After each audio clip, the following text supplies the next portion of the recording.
Ça y est, on y est, 1000 abonnés. J'ai atteint enfin mon objectif de 1000 abonnés. Alors merci à toi si tu fais partie de ces 1000 abonnés et merci à toi de m'avoir suivi depuis l'aventure de cette nouvelle aventure sur YouTube de la chaîne Super Apprenant. Alors, je me suis lancé sur YouTube, c'était au mois de septembre 2019 et pour te dire la vérité, je ne pensais pas que j'allais atteindre 1000 abonnés aussi rapidement. Je pensais que ça allait me prendre, je sais pas, peut-être 3-4 mois.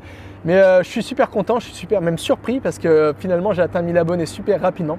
Donc ça prouve deux choses. Ça prouve d'une, que tu t'intéresses au sujet qui me passionne, c'est-à-dire à la mémoire, à l'apprentissage accéléré et à l'apprentissage des langues étrangères. Donc ça veut dire que c'est un sujet qui te passionne et qui t'intéresse toi aussi, donc je ne suis pas le seul à m'intéresser à ce sujet. Et deuxièmement, c'est super cool parce que ça veut dire que sûrement tu aimes la façon dont je t'enseigne des choses, tu aimes mon style, ma pédagogie, etc. Et c'est sûrement pourquoi tu t'es abonné à cette chaîne YouTube. Donc merci à toi de faire partie de l'aventure de Super Apprenant et merci à toi du soutien. Alors, cette chaîne, je l'ai lancée en septembre 2019. Mais c'est une nouvelle aventure pour moi YouTube, mais ça fait longtemps. En fait, j'ai commencé cette aventure Super Apprenant il y a 5 ans. Alors peut-être que tu me suis depuis le début. En fait, il y a 5 ans, il y avait quoi? J'ai lancé un site qui s'appelait Super Apprenant, où j'écrivais des articles, où j'aidais justement les gens à mieux apprendre, à booster leur mémoire, à apprendre des langues, à apprendre tout en un temps record. Bref, les mêmes choses que je t'enseigne aujourd'hui, je les enseignais déjà il y a 5 ans à travers mon blog Super Apprenant.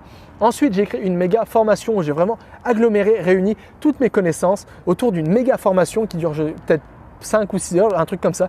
Et cette formation, elle est rapidement devenue best-seller parce qu'aujourd'hui, il y a plus de 7000 personnes qui ont suivi cette formation. Ensuite, il y a eu le podcast Aux frontières du possible parce que si tu me suis depuis un petit moment, tu sais sans doute que moi, j'apprécie beaucoup la musique et surtout le format audio. Et c'est pourquoi, au lieu de me lancer sur l'aventure de YouTube il y a 2 ans, je me suis tout d'abord lancé dans l'aventure du podcast. J'ai lancé le podcast qui s'appelait Aux frontières du possible à l'époque. Un podcast où toutes les semaines j'interviewais un expert dans le monde de l'apprentissage, dans le monde de la mémoire et dans le monde des langues étrangères ou dans le monde du développement personnel. Et ensuite, ce podcast, je te partageais tout simplement des épisodes solo où je te donnais mes meilleures astuces, conseils et stratégies pour apprendre tout en un temps encore, pour booster ta mémoire, pour apprendre des langues étrangères. Et désormais, au mois de septembre, j'ai changé complètement de stratégie. Je me suis dit, mais attends François, tu passes par le podcast, mais le podcast, c'est pas le médium, c'est pas le média qui est utilisé, qui est consommé le plus aujourd'hui. La chose la plus consommée, la chose la plus regardée aujourd'hui, c'est YouTube. Tout le monde est sur YouTube. Tout le monde est sur YouTube. Alors pourquoi toi, tu délaisses YouTube? Pourquoi toi, tu renies YouTube au profit d'autres médias qui ne sont pas forcément très très connus? Pourquoi toi aussi, tu ne te mettrais pas sur YouTube? Pourquoi toi aussi, tu ne partagerais pas tes connaissances, tes savoirs, des choses qui te passionnent sur YouTube? Et c'est pourquoi, au mois de septembre 2019, je me suis lancé un défi. Je me suis lancé le défi de créer une vidéo par jour pendant plus de 100 jours pour avoir 100 vidéos.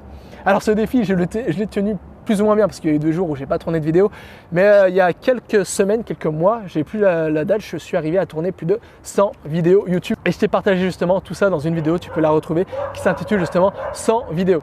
Et désormais, c'est un nouveau milestone parce que c'est le milestone des 1000 abonnés.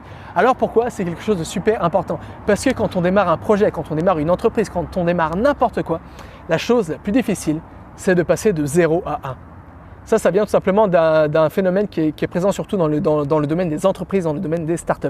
C'est beaucoup plus facile de démarrer un projet, de commencer à avoir tes premiers abonnés, de commencer à créer tes premières vidéos, de commencer à créer tes premières choses, que par la suite arriver à optimiser cette chose et arriver à grossir encore plus. C'est pourquoi quand tu te lances dans une aventure d'avoir une chaîne YouTube, quand tu te lances quand tu crées ton premier, site internet, quand tu crées ton premier podcast, le plus difficile c'est de démarrer. Le plus difficile c'est de passer de 0 à 1. C'est-à-dire dans mon cas de passer de 0 à 1000 abonnés.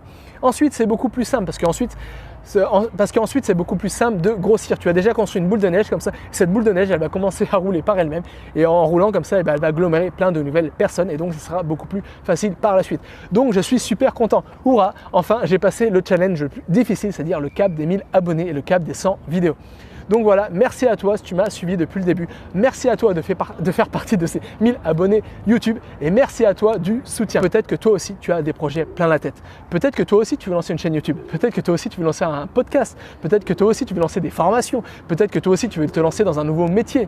Peut-être que toi aussi tu veux, apprendre l'anglais, l'espagnol. Peut-être que toi aussi, bref, tu veux te lancer dans plein de projets passionnants, que ce soit des projets d'apprentissage ou des projets entrepreneuriaux. Et peut-être que tu as peur de commencer. Mais j'aimerais te dire vraiment le but de cette vidéo, c'est de vraiment te te dire que c'est possible. Commence dès aujourd'hui à faire le premier pas parce que demain, tu vas passer de 0 à 1 et ensuite, ça sera beaucoup plus facile. C'est un peu comme si tu apprends à conduire. Quand tu apprends, ou même quand tu conduis une voiture. Tu sais, quand tu conduis une voiture, tu as le point mort comme ça qui équivaut au point 0. Et ensuite, le plus dur, c'est de démarrer, c'est de lancer la voiture, c'est de ne pas caler au démarrage.